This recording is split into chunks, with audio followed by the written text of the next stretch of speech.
Hello and welcome back to another video. In today's video we're going to be checking out the compositor. So the first thing you want to do is just make a scene and make something beautiful. Then what you want to do is go over to the compositing tab and press use nodes. This will import the render layers and composite node. So let's say we have a scene like this. We can go over to the compositing and we click use nodes and we have the render layers and composite node. Right now what we want to do is just press the Ctrl Shift left mouse button on this render layer to get this viewer node.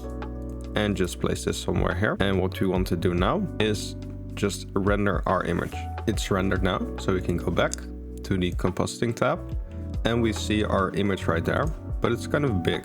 So in the viewer node, just press Alt Home on your keyboard and this will fit it to the background. If you have an image that is vertical, you can just grab this X here and just move it somewhere. But for right now, this works fine. If you're going to render an animation, it will probably be best to add a file output node so you can just get all the images in one folder. And this also works well if you want to save multiple composites, like I did with the mist pass and the combined pass. You can just add two file outputs with a different folder and you don't have to worry about that. I'm just going to place my composite right here so we can see the nodes better. The most useful nodes in the compositor are the color balance. If you add this to your node, you can change all the values right here and kind of color correct it like you would in DaVinci Resolve or any other editing program. You can always reset this and you can change the factor. I don't really use this one. I like to do the hue, saturation and value node. It works a lot better for me. So let's say I want 1.25 saturation or 1.5 saturation and 1.5 value. That makes our image a lot brighter, which looks pretty cool. Now we can add a bright contrast node and we can change the brightness and contrast to make the forest darker or the image a lot more washed out. Just see what works for you. You can also add a glare node, which adds some highlights to your most bright spots. This works best for renders instead of images you put in, since it has all the data for it. So if you change the threshold down, a lot more will become glowy. In this glare node, I use fog glow the most. Ghosts don't really do much for me if you know how to use it, but I don't really know. Streaks is also cool for some stylized things like anime. But fog glow works best for scenes like this. I recommend not going too crazy with the compositor because your renders already look amazing.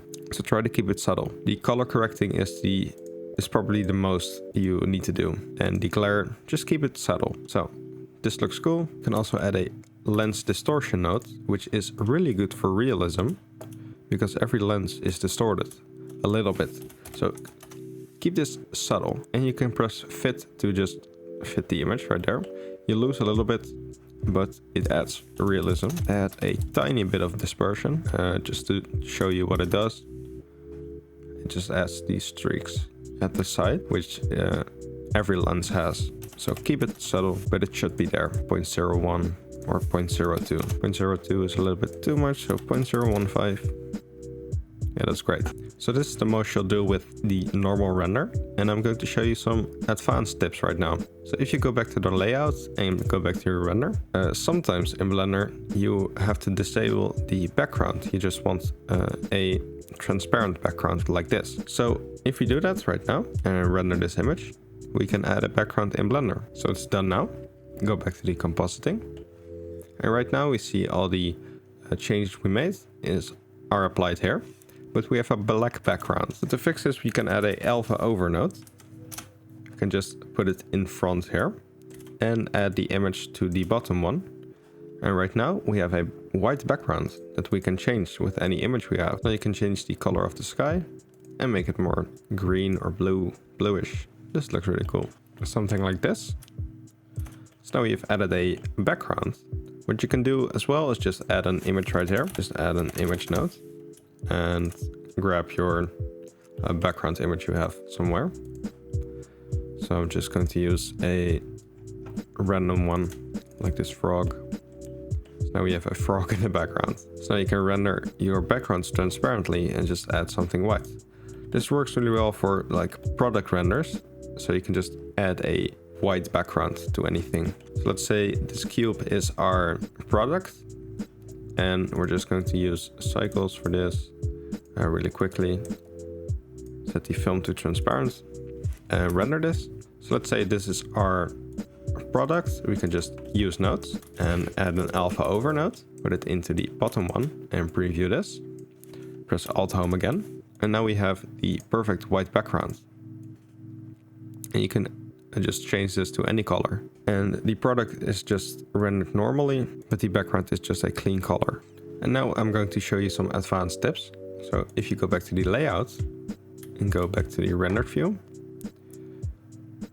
Now we're back in our render. We can go over to this render layers tab and enable mist. And if you go over to this tab and set the render pass to mist, we can see our mist pass. We can use this as a mask later in our compositing, but we first have to render this with our combined pass. If you want to change the values, you could just go over to this world properties and go over to the mist pass and change the start and end value. I recommend keeping the foreground just black and then the sky or you're really far just white. The whiter it is, the more fog it has. Let's render our combined pass.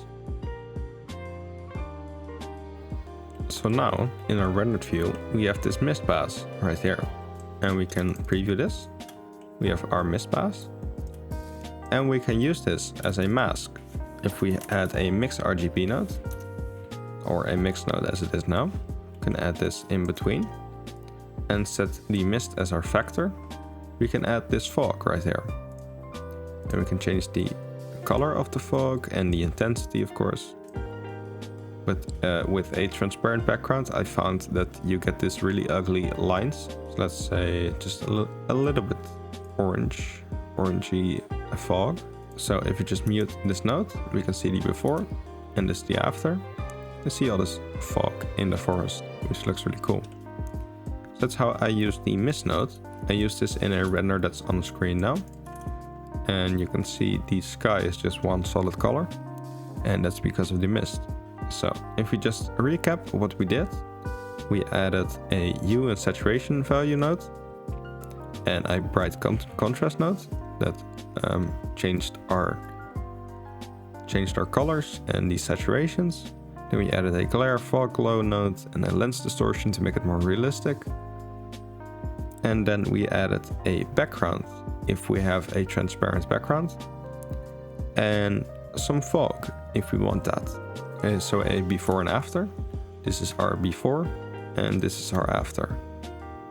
To save this image, you can just click on the viewer node and go over to node and click save this image, and you can save the image like a normal render. If you want to render an animation, you can add a file output, set this right here, and grab the image and put it there.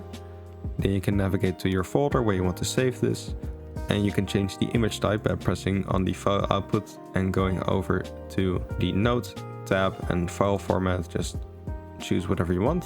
I recommend PNG or JPEG, or if you don't want any loss on your image, just click OpenEXR. You can save your composite to this if you're rendering an animation, but you can also add another file output and just grab your mist pass or something. So you can use that in your editing software as a mask.